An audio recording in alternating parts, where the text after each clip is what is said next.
Muy buenos días, amadas hermanas en Cristo, hermanos amados. Hoy continuamos con nuestra segunda carta de Pablo a los Corintios. Hemos estado considerando por 3 sábados, hoy día es el cuarto sábado, el capítulo 6 del versículo 14 al capítulo 7, versículo 1, hablando del yugo desigual. Pablo habló en el versículo 14 que los corintios no debían asociarse ni tener ninguna comunión con los incrédulos. Yo entiendo en Primera de Corintios y en Segunda de Corintios que a los incrédulos que Pablo se está refiriendo son, número uno, los falsos apóstoles que se habían introducido en la iglesia de Corintio y que estaban corrompiendo, estaban engañando y estaban aprovechándose de la iglesia de los corintios. Estos falsos apóstoles son obreros fraudulentos que se disfrazaban como apóstoles de Cristo. Pablo dice que no es maravilla porque el mismo Satanás se disfraza como ángel de luz, así que sus apóstoles, sus ministros, sus siervos, también se disfrazan como ministros de justicia, pero ellos son ministros de la injusticia. Lo segundo que dije en cuanto a no unirse en yugo desigual con los incrédulos, tiene que ver con lo que Pablo dijo en la primera carta de los Corintios en el capítulo 5, cuando Pablo dice, les escribí por carta que no os juntéis con ninguno que llamándose hermano fuese fornicario, fuese adúltero, ladrón, borracho, con el tal ni aún comáis.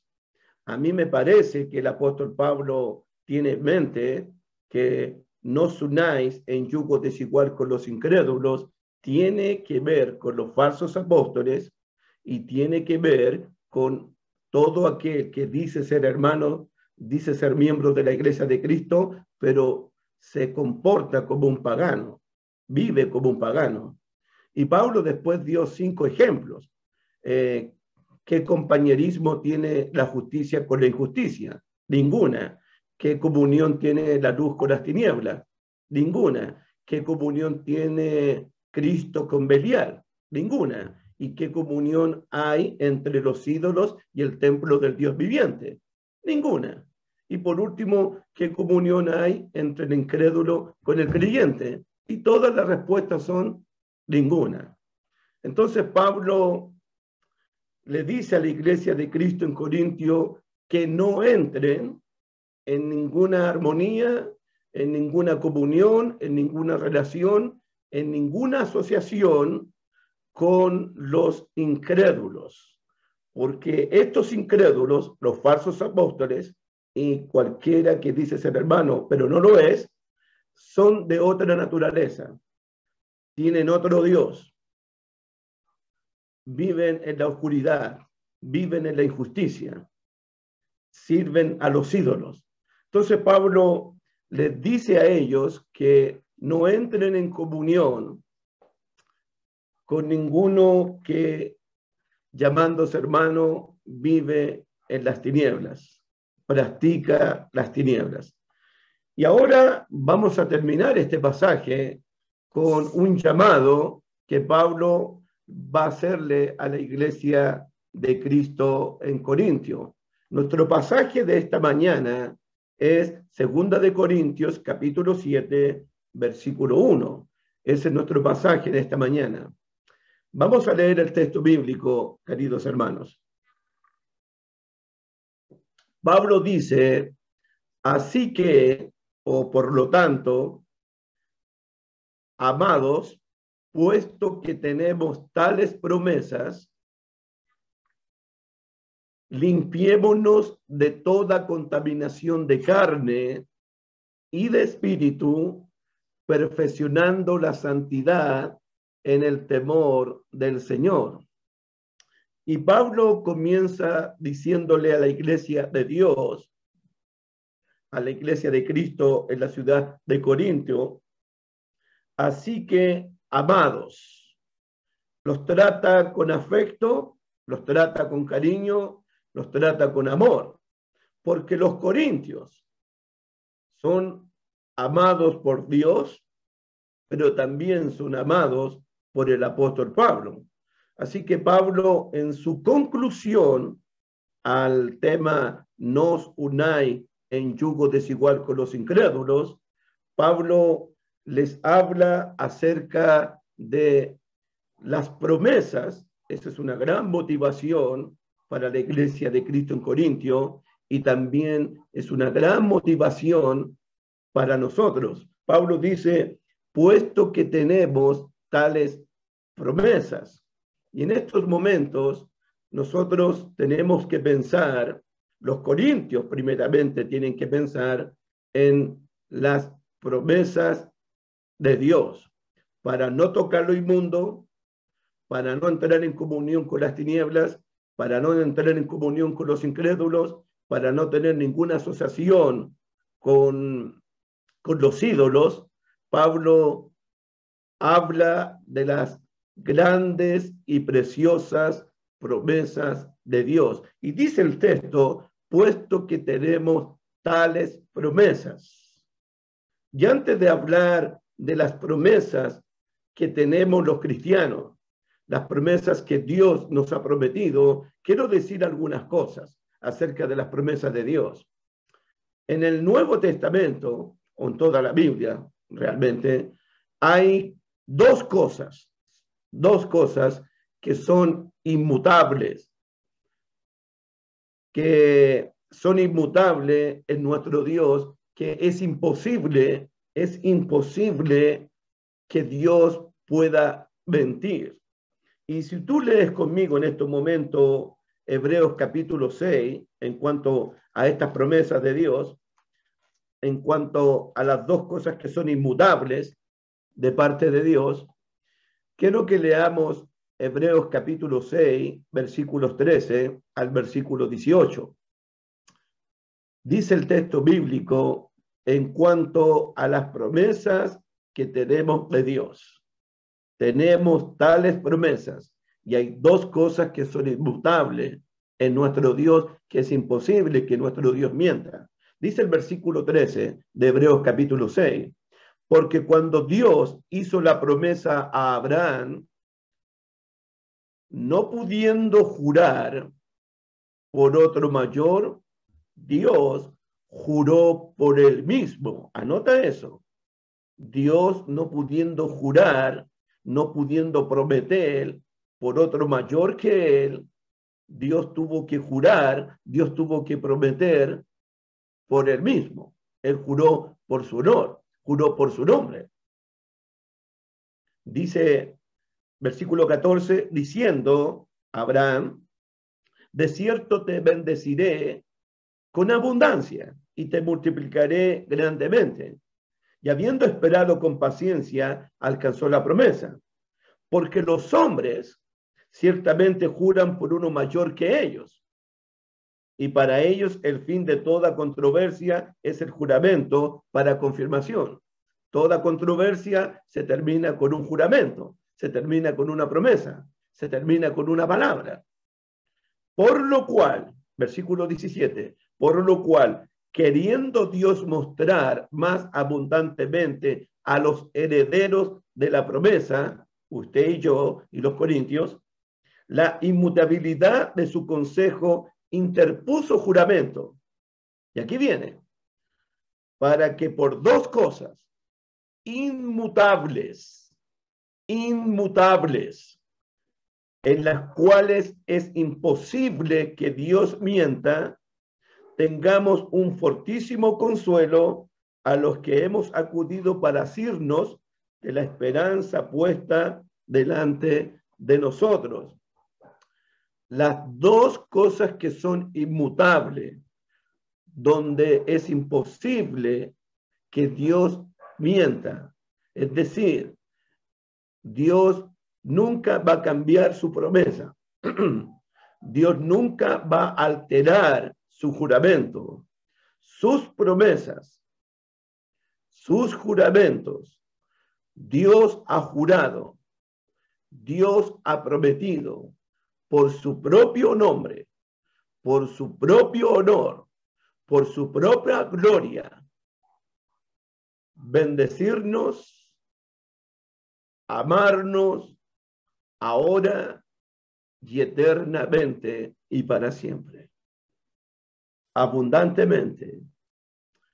Dios es fiel a sus promesas y todas sus promesas son a través de su propio Hijo Jesucristo. Ya meses atrás habíamos estudiado en segunda de Corintios capítulo 1, mire segunda de Corintios capítulo 1, en el versículo 18, Pablo les había dicho a los corintios,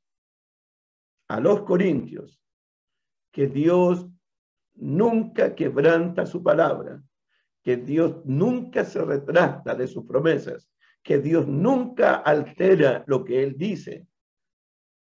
Dice segunda de Corintios capítulo 1, verso 18, más como Dios es fiel, nuestra palabra a vosotros no es sí y no, porque el Hijo de Dios, Jesucristo, que entre vosotros ha sido predicado por nosotros, por mí, Silvano y Timoteo, no ha sido sí y no, mas ha sido sí en Cristo, en Él, porque todas las promesas de Dios son en Cristo, en Él, un sí, y en el amén, por medio de nosotros, para gloria de Dios. Dios, amados hermanos, jamás va a quebrantar su propia palabra. Dios jamás va a retractarse de sus promesas.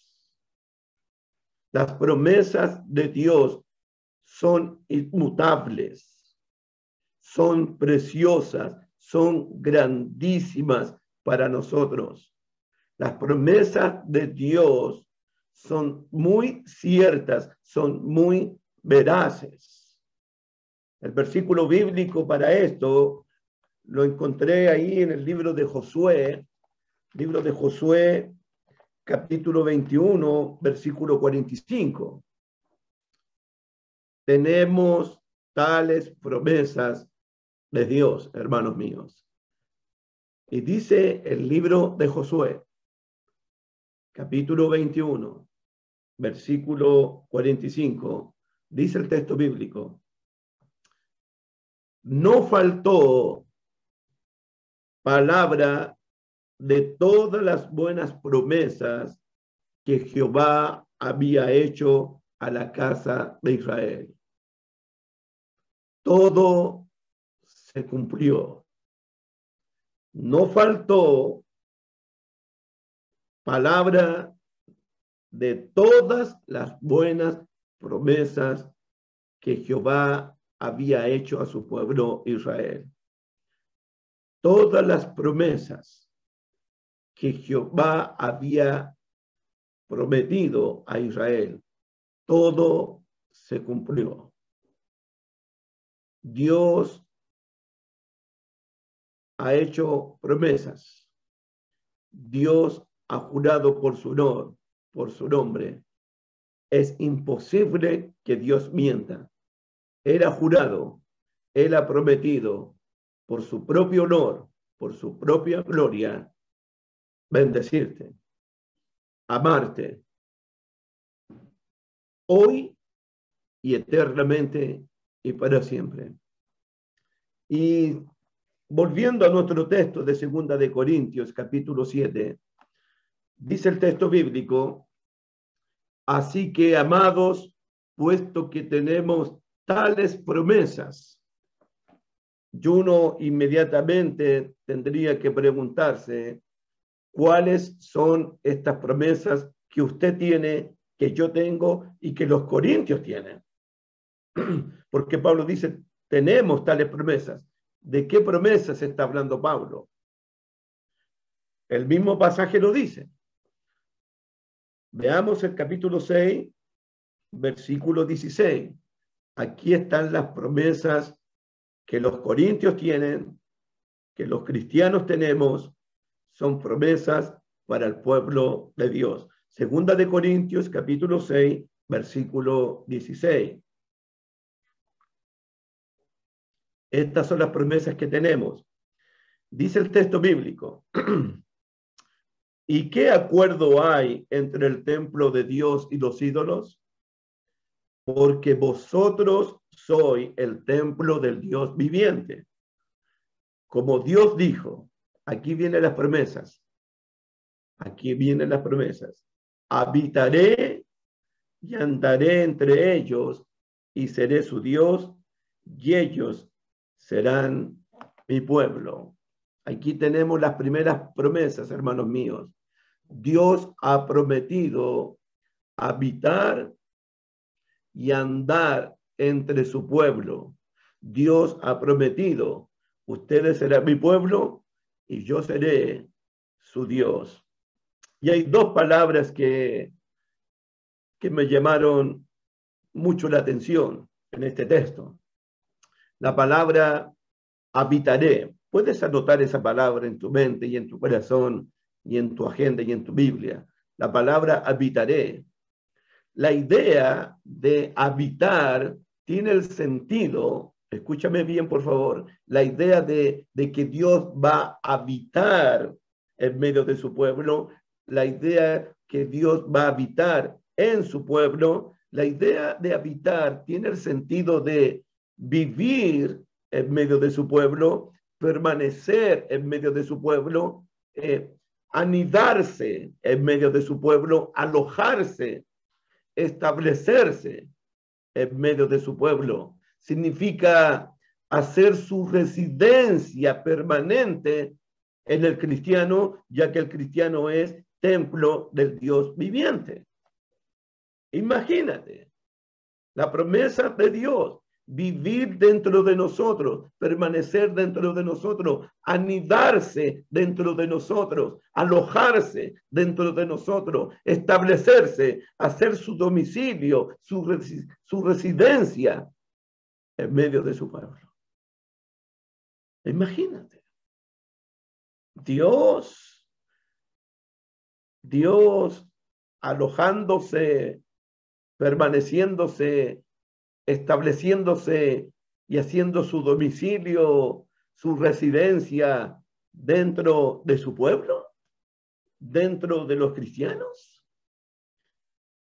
Habitaré también tiene el sentido de entrar en una casa, de entrar en su templo para tener comunión, para tener una convivencia íntima, para tener una convivencia profunda, para tener una convivencia satisfactoria con cada cristiano. La idea de habitar y de que Dios se establezca dentro de nosotros, haga su domicilio dentro de nosotros, pueda anidarse dentro de nosotros, lo hace con el propósito de entrar dentro de nosotros para tener comunión con nosotros, para tener una convivencia, para tener una relación con su pueblo.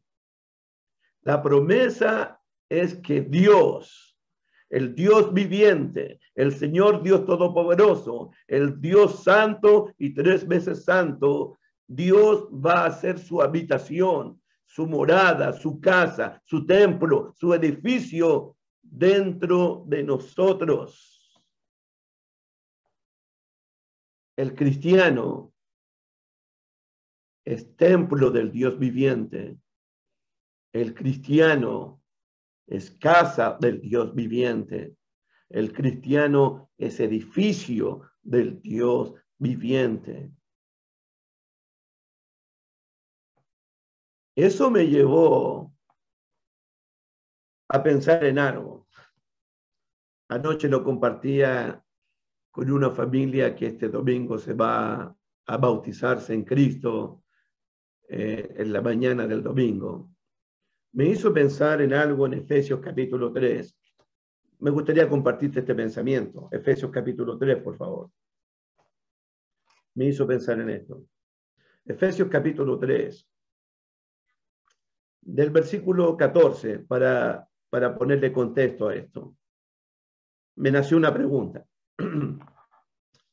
Efesios capítulo 3, versículo 14. Por esta causa doblo mis rodillas ante el Padre de nuestro Señor Jesucristo, de quien toma nombre toda familia en los cielos y en la tierra, para que os dé, conforme a las riquezas de su gloria, el ser fortalecido con poder en el hombre interior por su espíritu. Y aquí viene lo que me hizo pensar a mí. Dice, para que habite, de eso estamos hablando, para que habite Cristo por la fe en vuestros corazones, a fin de que arraigados y cimentados en amor. Y dice el texto, para que habite Cristo, para que habite Cristo. Yo entiendo que Cristo habita dentro de nosotros, de que nosotros somos templos de Dios viviente, somos morada de Dios, somos casa de Dios, somos edificio de Dios. Entonces, ¿por qué Pablo usa para que habite Cristo en vosotros, en vuestros corazones? ¿Por qué Pablo usa ese término como que si Cristo no habitara dentro de nosotros? Al menos en los Efesios. Anoche conversaba con esta familia, es que cuando Cristo viene a habitar dentro de nosotros, viene a morar dentro de nosotros, viene a permanecer dentro de nosotros por su Espíritu Santo, Él encuentra una casa, un templo totalmente sucio, totalmente en oscuridad, totalmente desordenado. Y yo le decía a la familia anoche, ¿quién quiere vivir en una casa llena de oscuridad, en una casa totalmente sucia, en una casa totalmente desordenada? ¿Quién quiere vivir en un ambiente así? Entonces, Cristo viene a morar dentro de nosotros por su Espíritu y encuentra una casa totalmente desordenada, totalmente vacía, totalmente sucia, totalmente llena de oscuridad. Entonces, el Dios viviente, la casa del Dios viviente, el templo del Dios viviente, cuando Él viene a habitar dentro de nosotros, Él la tiene que llenar con su luz. Y la oscuridad tiene que salir de la casa.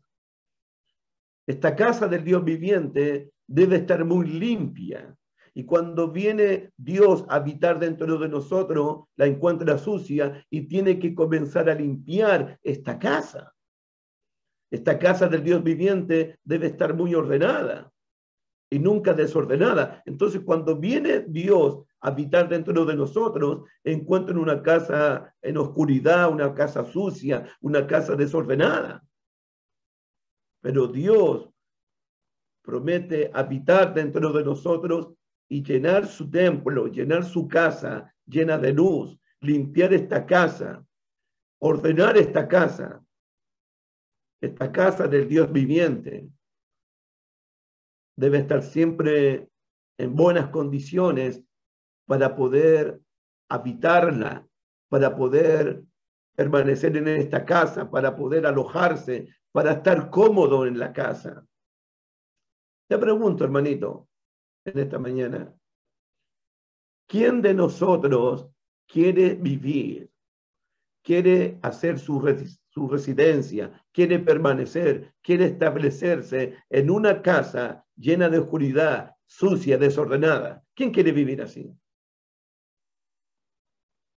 Nadie. Dios tampoco. Si nosotros somos templos del Dios viviente, si nosotros somos la casa de Dios, si nosotros somos el edificio de Dios y Dios está prometiéndonos, habitaré en medio de su pueblo? Dios quiere habitar, Dios quiere alojarse, pero en una casa limpia, en una casa ordenada, en una casa llena de luz, en una casa limpia. Estoy diciendo esto por lo que va a venir después. La segunda promesa que hace Dios, o la promesa que hace Dios en el capítulo 6 de Segunda de Corintios, en el verso 16, dice, habitaré, y ahora dice, y andaré entre ellos. Andaré entre ellos. Son las promesas de Dios. Habitar en medio de su pueblo, andar en medio de su pueblo. Hubo hombres que caminaron con Dios. El primer hombre que caminó con Dios fue Enoc, séptimo de Adán. Enoc caminó con Dios y después desapareció porque Dios se lo llevó. Pero antes que Dios se lo llevara, antes que desapareciera, este hombre llamado Enoc tuvo testimonio de haber agradado a Dios. Se dice que Enoc fue el primer profeta en profetizar la venida de Jesús, según el libro de Judas.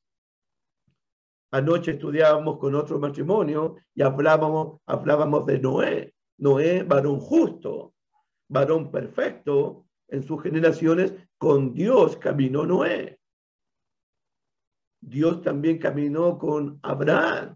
Cuando Dios se le presentó a Abraham, yo soy el Dios todopoderoso, anda de mí y sé perfecto.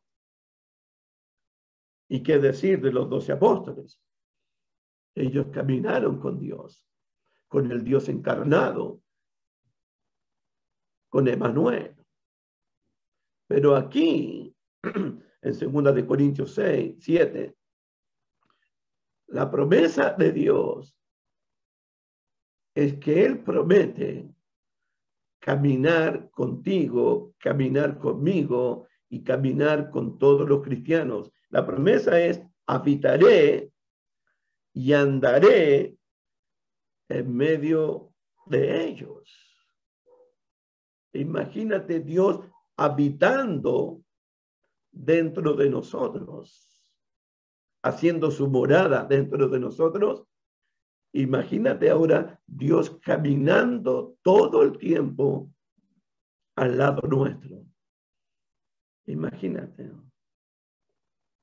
El Dios viviente, el Dios viviente, el Dios todopoderoso, el Dios que es santo y 3 veces santo, habitando, morando y caminando junto a ti y junto a mí. Tenemos tales promesas. Además,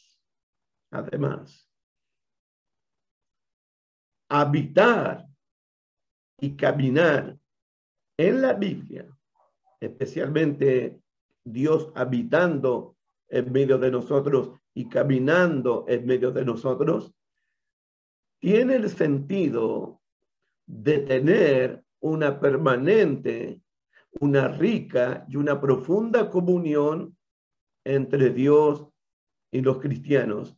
La idea de que Dios habitará y andará en medio de su pueblo, el sentido es comunión, una relación entre tú y Dios, entre Dios y tu persona. Una comunión muy satisfactoria, una comunión muy rica, muy abundante. Te lo muestro. Dice el Evangelio de Juan, capítulo 14. Juan, capítulo 14. De esta comunión está hablando Pablo, de esta promesa. Yo estoy en los conceptos habitaré y andaré. Un concepto que nos habla de una profunda comunión de Dios con nosotros.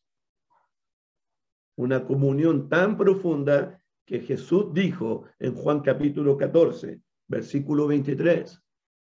Dice Jesús en Juan 14, 23, Respondió Jesús y les dijo a los apóstoles, el que me ama, mi palabra guardará. Y aquí viene, y mi Padre le amará. Y vendremos a él y haremos morada con él.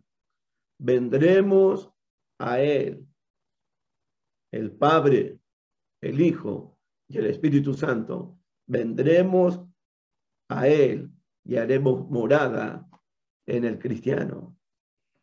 De esa comunión, imagínate, el Padre, el Hijo y el Espíritu Santo vienen a tu vida para habitar dentro de ti, para caminar junto a ti, para tener una comunión contigo, para tener una comunión conmigo, una comunión perfecta, una comunión única, una relación excitante, diría yo, satisfactoria, llena de gozo. En el capítulo 17 de Juan, también vemos esa comunión que el Padre quiere tener con nosotros, que tiene con nosotros. Juan capítulo 17, Jesús orando a su Padre, en Juan 17, orando a su Padre por los apóstoles y también por nosotros. Dice el versículo 21, Juan 17, 21, Padre, para que todos sean uno, como tú, oh Padre, en mí y yo en ti, que también ellos sean uno en nosotros. Uno en nosotros, el Padre, el Hijo y usted, y nosotros, para que el mundo crea que tú me enviaste. Versículo 22, la gloria que me diste yo les he dado, para que sean uno, así como nosotros somos uno. Mira ahora, versículo 23, yo en ellos, Jesús en los discípulos, y tú, Padre, en mí, para que sean perfectos en unidad, para que el mundo conozca que tú me enviaste y que lo has amado a ellos, como también me has amado a mí. Padre, aquellos que me has dado, quiero que donde yo estoy, también ellos estén conmigo, para que vean mi gloria que me has dado, porque me has amado desde la fundación del mundo. Comunión. Habitaré y andaré en medio de mi pueblo. El sentido es que Dios quiere permanecer todo el tiempo en el cristiano y Dios quiere andar todo el tiempo al lado del cristiano, al lado de su pueblo. Esa es la idea, habitar y andar para entrar en una perfecta comunión, en una perfecta relación, para que seamos uno, el Padre, el Hijo y el Espíritu Santo y nosotros. Somos su templo, somos su morada, somos su habitación, somos su edificio. Como Dios dijo, habitaré y andaré en medio de su pueblo. Amén. La segunda promesa que vemos en el capítulo de Corintios, en el versículo 16, y seré su Dios y ellos serán mi pueblo. Seré su Dios y ellos serán su pueblo. Imagínate la promesa. Dios será nuestro Dios, nuestro único Dios. No existe otro Dios como nuestro Dios. Y nosotros seremos su único pueblo. Seremos su pueblo escogido, su real sacerdocio, su nación santa, su pueblo especial, su pueblo de su heredad. Las promesas de Dios, puesto que tenemos tales promesas. ¿Qué promesas? Habitaré y andaré en medio de ellos, y yo seré vuestro Dios, el Dios viviente, el Dios santo, el Dios todopoderoso, y vosotros, corintios, seréis mi pueblo. Esa es la promesa que Dios está haciendo a su pueblo. Lo otro tiene que ver con lo que dice el versículo 18. Segunda de Corintios 6, 18. Estas son otras promesas. Y seré para vosotros por padre, y vosotros me seréis hijos e hijas, dice el Señor Todopoderoso. Seré para vosotros por padre. Dios será nuestro Dios, pero también Dios será nuestro propio Padre. Todo aquel que ha recibido y ha creído en el nombre de Jesús, se le ha dado potestad de ser llamados hijos de Dios. Dice el Evangelio de Juan, mas a todos los que le recibieron, a los que creen en su nombre, les dio potestad de ser hechos hijos de Dios. Mirad cuán amor nos ha dado el Padre para que seamos llamados hijos de Dios. Y no tenemos que olvidarnos. Usted no tiene que olvidarse, yo no tengo que olvidarme. Y anoche en nuestros estudios recordábamos esto, que en nuestra vida antigua, en nuestra vida de oscuridad, cuando estábamos muertos en delitos y pecados, Dios no era nuestro Padre. Dios no era nuestro Dios.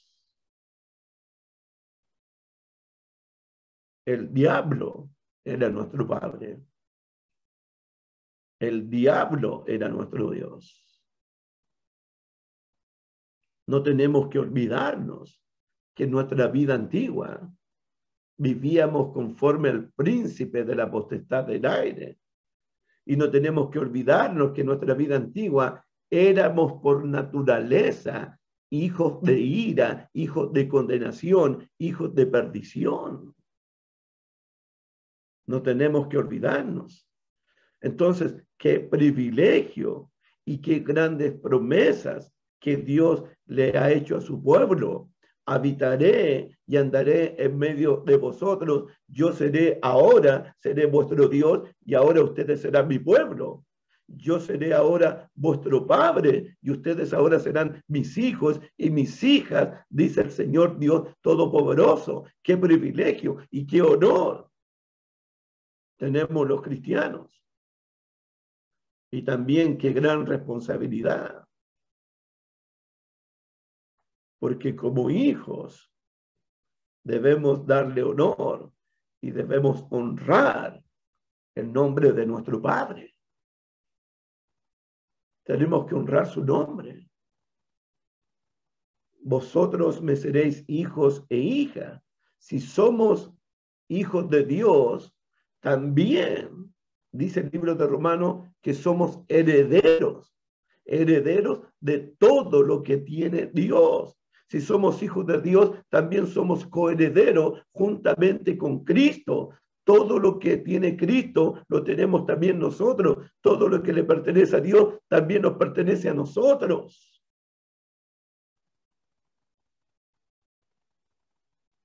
Tenemos grandes promesas, hermanos míos.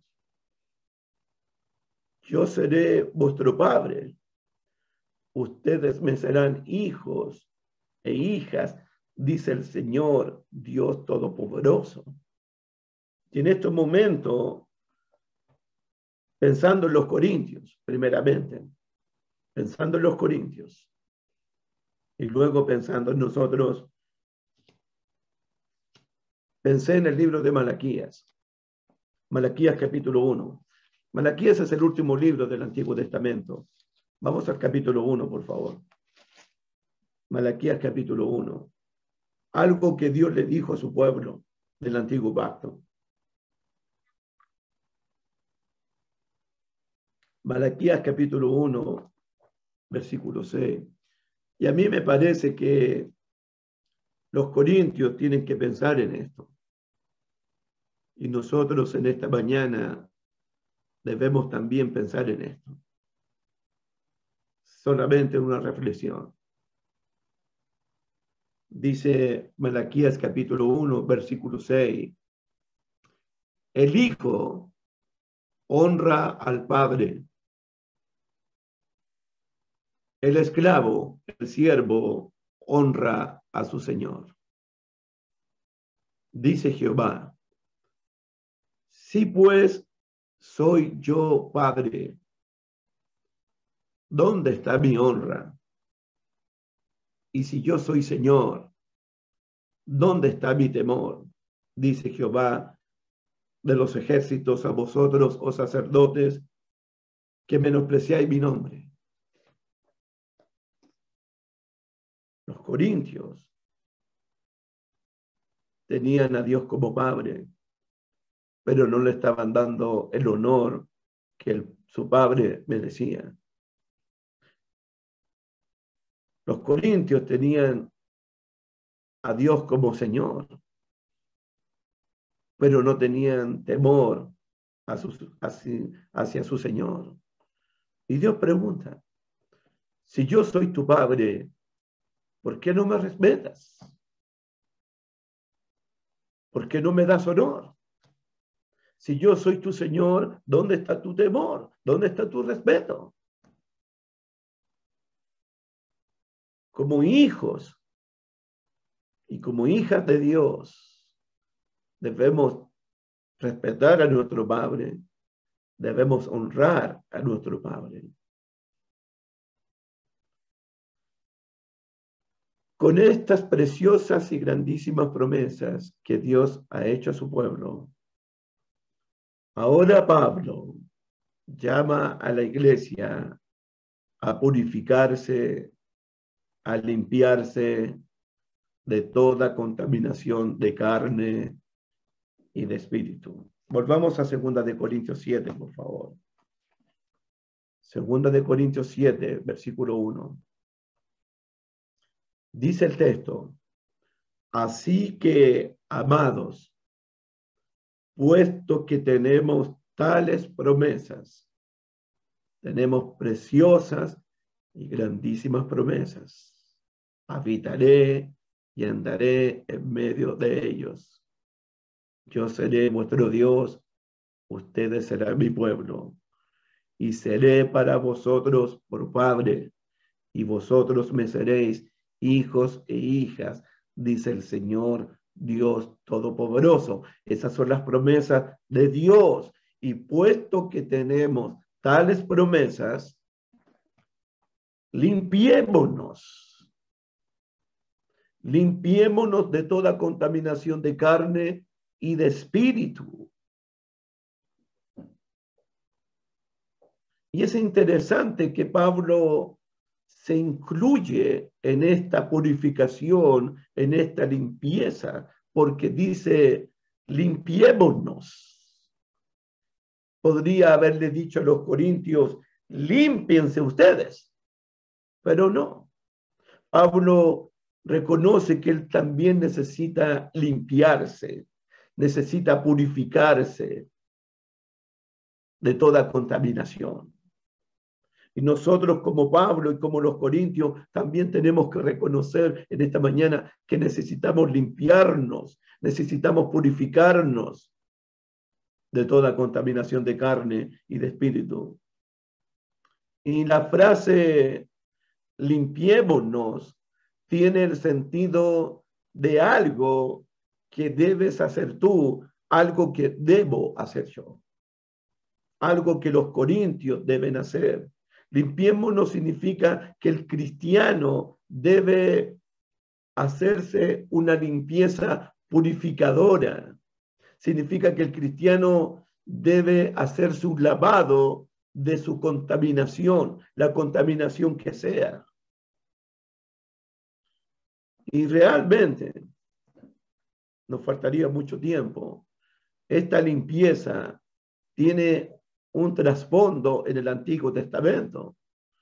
Ustedes estudian el libro de Levíticos, donde los sacerdotes, para presentarse ante Dios, todos los sacerdotes que se debían presentar delante de Dios, ellos debían purificarse, debían limpiarse de toda contaminación, de toda inmundicia. No podían presentarse a Dios sucios. Tenían que limpiarse.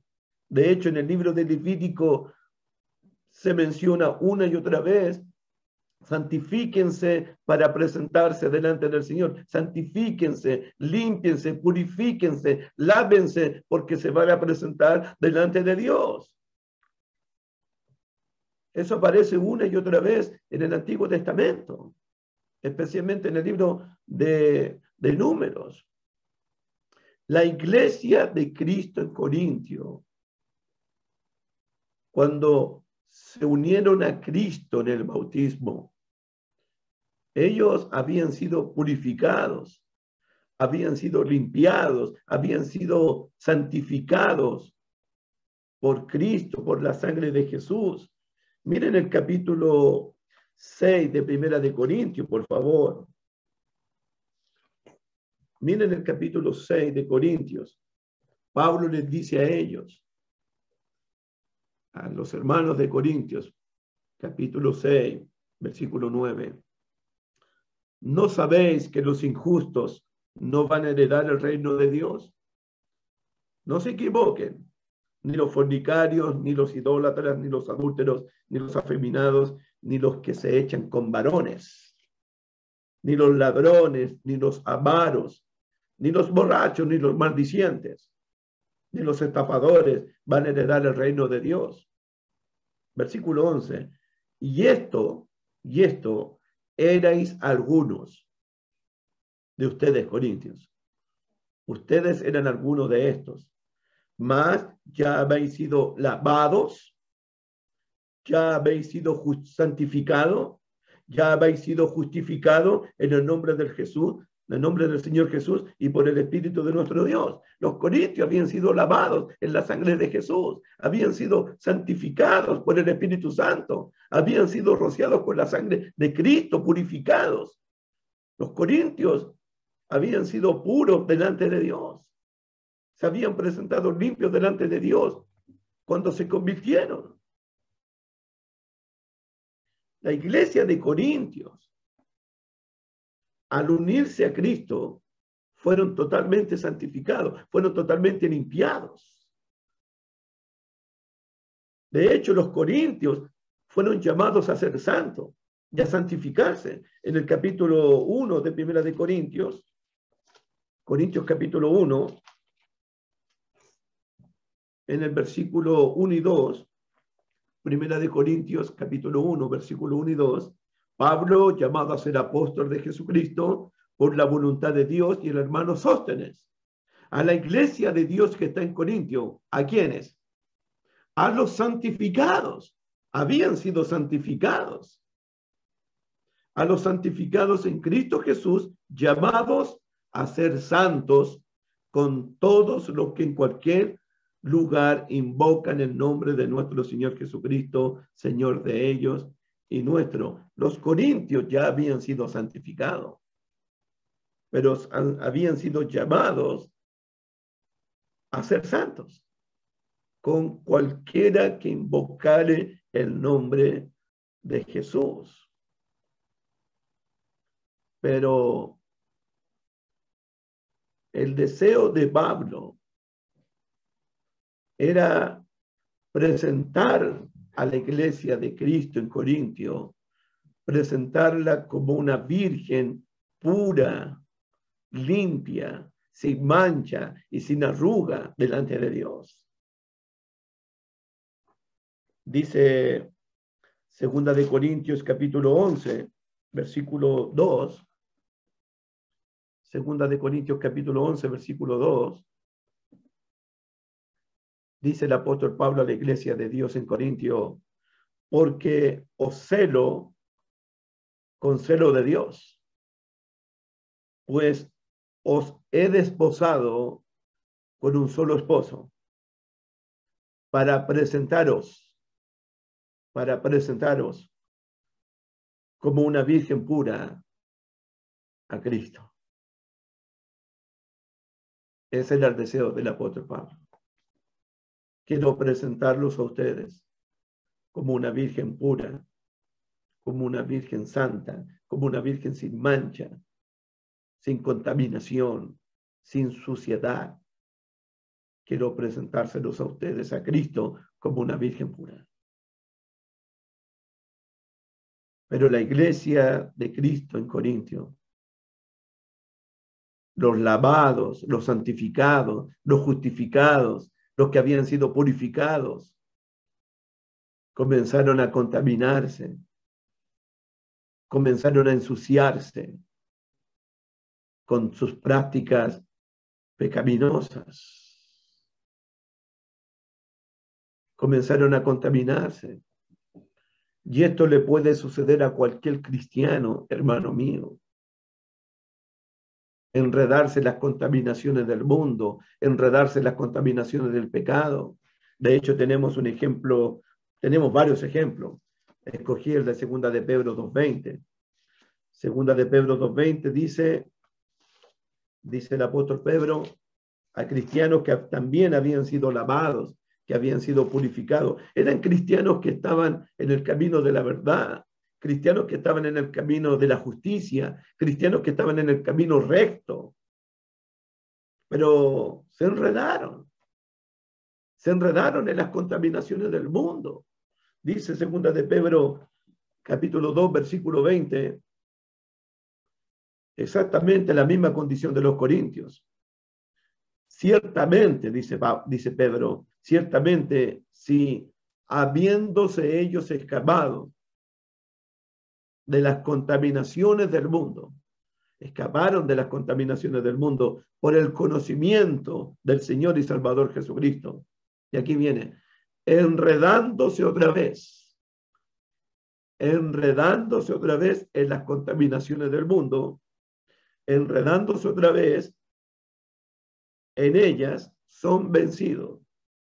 Su posterior estado viene a ser peor que el primero, porque mejor les hubiera sido no haber conocido el camino de la justicia que después de haberlo conocido, volverse atrás del santo mandamiento que les fue dado. Los corintios habían escapado de las contaminaciones del mundo. Habían sido limpiados, habían sido lavados, habían sido justificados, pero comenzaron a enredarse y a contaminarse y a ensuciarse en las contaminaciones del mundo, en las contaminaciones pecaminosas. De ahí que viene el llamado a limpiarse de toda contaminación de carne y de espíritu. Teniendo tales promesas, limpiémonos. Un llamado a todos los que se han contaminado, a todos los que se han ensuciado, teniendo comunión con la injusticia, teniendo comunión con los ídolos, teniendo comunión con las tinieblas, teniendo comunión con los ídolos, teniendo comunión con los incrédulos. Limpiémonos de toda contaminación. Y la frase limpiémonos es una decisión que debe hacer todo aquel que invoca el nombre del Señor. De hecho, la frase limpiémonos, una decisión que usted tiene que tomar, una decisión que yo debo tomar con la ayuda del Espíritu Santo, es algo que usted, es algo que yo debemos proponernos en nuestro corazón, de no contaminarnos. Me acordé de Daniel capítulo 1, versículo 8, de no contaminarnos con la comida del rey y con el vino que él bebía. Daniel propuso en su corazón no contaminarse en Babilonia, peor que Corintios.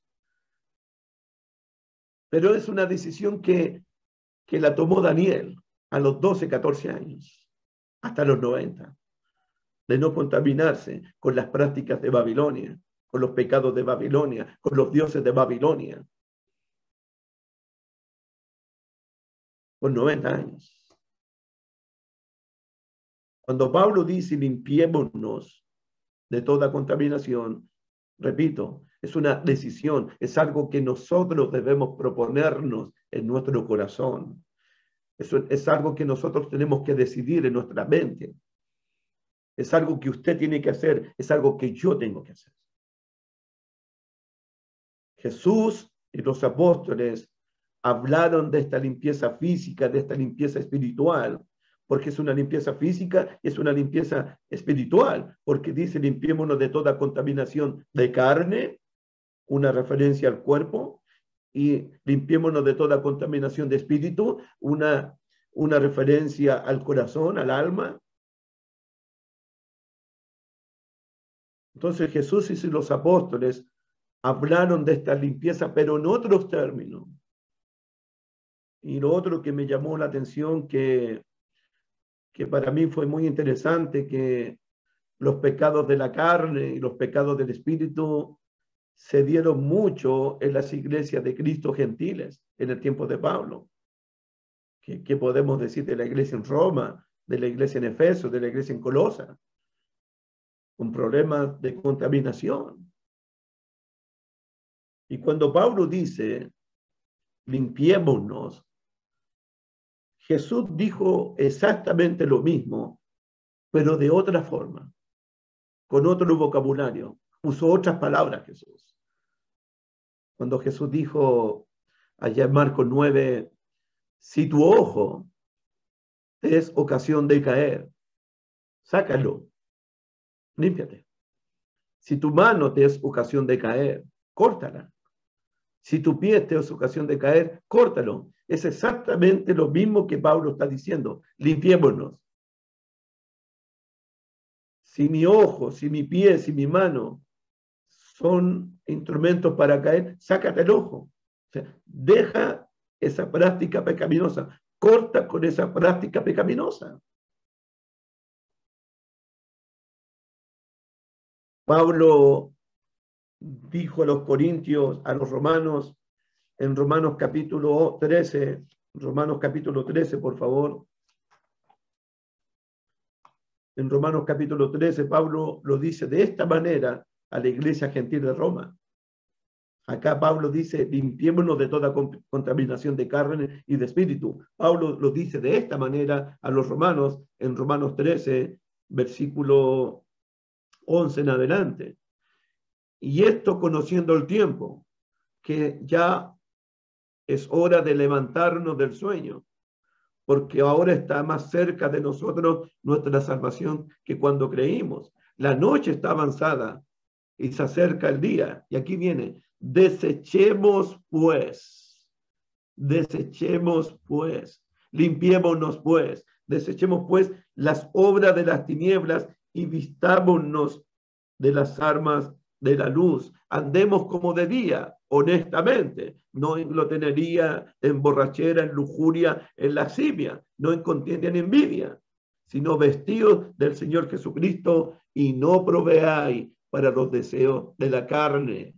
No proveáis para los deseos de la carne. Limpiémonos de toda contaminación. Son las mismas palabras. Desechemos pues las obras de las tinieblas. Pablo también lo dijo de otra manera en Gálatas cuando dice, andad en el espíritu y no satisfagáis los deseos de la carne. No satisfagáis los deseos de la carne. Limpiémonos de toda contaminación de carne. Pablo le dice a los efesios, en cuanto a la pasada manera de vivir, despojado del viejo hombre. Esa frase, despojado del viejo hombre, y no satisfagáis los deseos de la carne. Desechemos pues las obras de las tinieblas y no probáis para la carne, son exactamente las mismas palabras, limpiémonos de toda contaminación de carne y de espíritu. Es la misma palabra que Pablo usa en Efesios, quítense de vosotros toda amargura. Es la misma palabra que Pablo usa a los colosenses, hacer morir lo terrenal en vosotros, y la fornicación, esto y esto otro. Es lo mismo que Pablo le dice a los colosenses, pero dejad también vosotros todas estas cosas. El hermano Santiago en su libro dice, desechando toda inmundicia, desechando toda malicia. desechando toda inmundicia, desechando toda malicia. No proveáis para los deseos de la carne, hacer morir lo terrenal en vosotros. Si tu ojo te es ocasión de caer, desechando pues el viejo hombre. Son las mismas palabras dichas de otra forma. Limpiémonos de toda contaminación de carne. Significa que tenemos que decidirnos. Los corintios tenían que decidirse. Cortar, terminar, desechar, hacer morir, dejar toda práctica pecaminosa en sus vidas. Limpiémonos de toda contaminación de carne y de espíritu.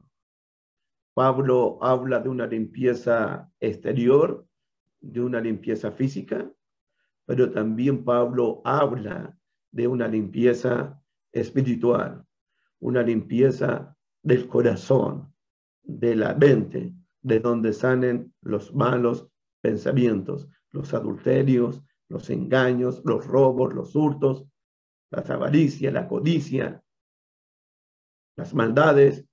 Pablo nos habla exactamente como el Señor Jesucristo de una limpieza espiritual de nuestro corazón.